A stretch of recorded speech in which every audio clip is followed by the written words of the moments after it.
on to the double disc court finals. This sees Snapper Pierson and Ron Vendrelli in red against the team of Mark Horn and Scott Zimmerman. Snapper and Ron are the three-time defending champions in the event. They're the team to beat.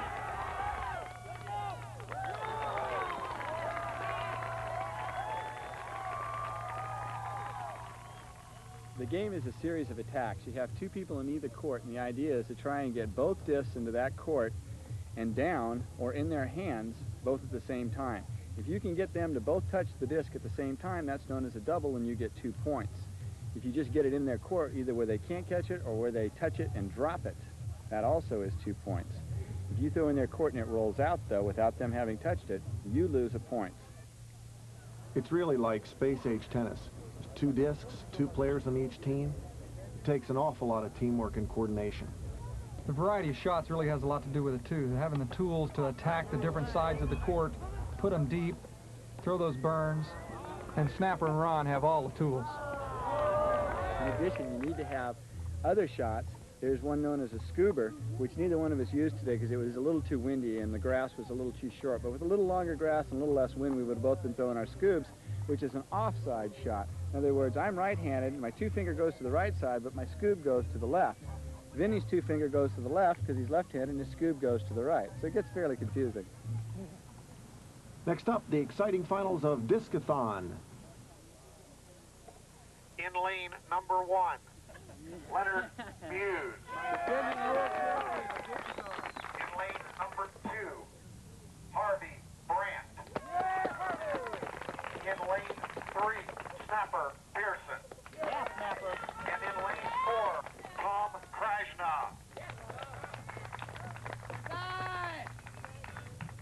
Here's the challenge that's ahead of them. The grueling over 1,000-meter course.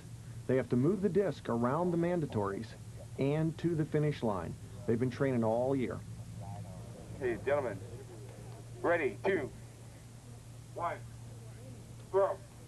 All right, Dan, here they go. They're off down this first hill, and they have to go up the other side around the first mandatory. There's Harvey with his quickness. He's generally out there early. Around the first mandatory, he goes with a roller. Anything they can do to get it around the mandatory, that's the interesting thing about it, the different strategies to try to have the shortest course route that they can make.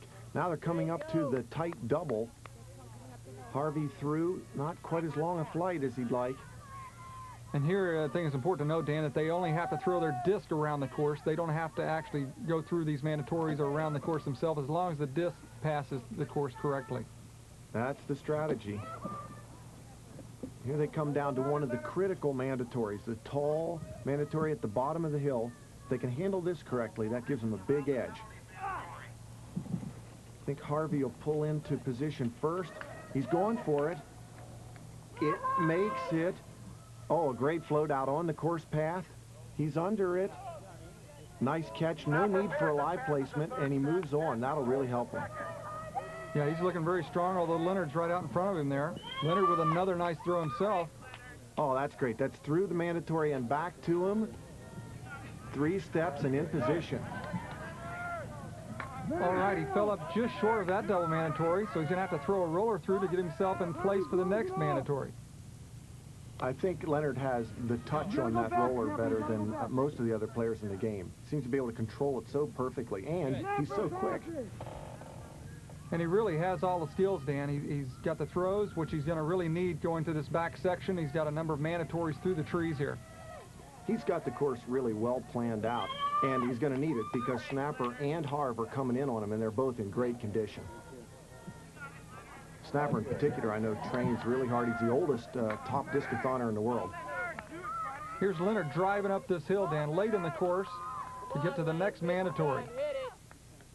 He's around that. Takes a lot of stamina to make a good throw here through the next set of trees that he has to go through. That's the challenge, just like a biathlon of having to really put out and be accurate. There's Harvey coming back from a near-fatal car crash this year. It's just amazing. Here's Leonard approaching the top of the hill, Dan. He's looking at his last few throws, and he's really got to play this out correctly. They either go over the lake or lay up. He goes for it from the top. He knows he's got the pressure behind him. He's short. That's going to need a sprint. He knows they're coming to the top of the lake. They'll have the same option. He's driving real hard. He's in. Apparently he wins it. Snapper finishing through, and Harvey from the top. Hoping for third with that throw. No, he's short also. He's checking where Tom is still. He's looking like he's feeling it now, Dan. He's run a long way. Boy, the conditioning that he had to do. I caught the bitch just right. Boy, Harvey is feeling it. He gave it everything he had. Yeah, there it is. That's official now. Leonard wins it.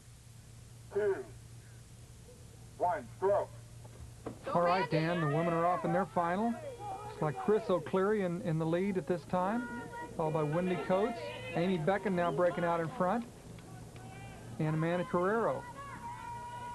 They're up around the mandatory. It's the same course the men have run. Again, the strategy playing a very important part. Wanting to run the very shortest course they can. You see the players out early in the week plotting their landing areas so that they can cut all the distance off the course that they possibly can by clever throwing. There's Wendy with a little slip that might have caused her some problems. She did get a good throw off though, but it looks like the lead has changed. Amy Becken now in front. Boy, she's got that long stride. All four of these players, top ultimate players, they've got the running. And that conditioning is so important in this 1 kilometer race. Amy is just really smooth in her running. There's Chris coming up in second, Wendy in third, but those long strides, she's chewing the course up. I think the thing that makes it even more tiring than a 1 kilometer run is the fact that to stop and pick up the discs, it's really a series of short sprints. There's a real strong throw near the end of the race. Amy with a big lead, far ahead of the field. And she's happy there, but unfortunately she missed a final mandatory that puts her in a DNF, drops her to 4th. A real heartbreaker on a wonderful race. There's Chris going for her throw, and there's Mandy trying to throw it through the wicket from the top of the lake. With the disqualification, this is for first. Back through for Chris, and she takes it. Mandy coming in, probably still doesn't know that she's going for second. There's Wendy coming very hard also. This could be close. For this, boom, boom. So there's our winner. She probably still hasn't grasped it yet. Yep, it's official. Chris O'Cleary in an unusual race.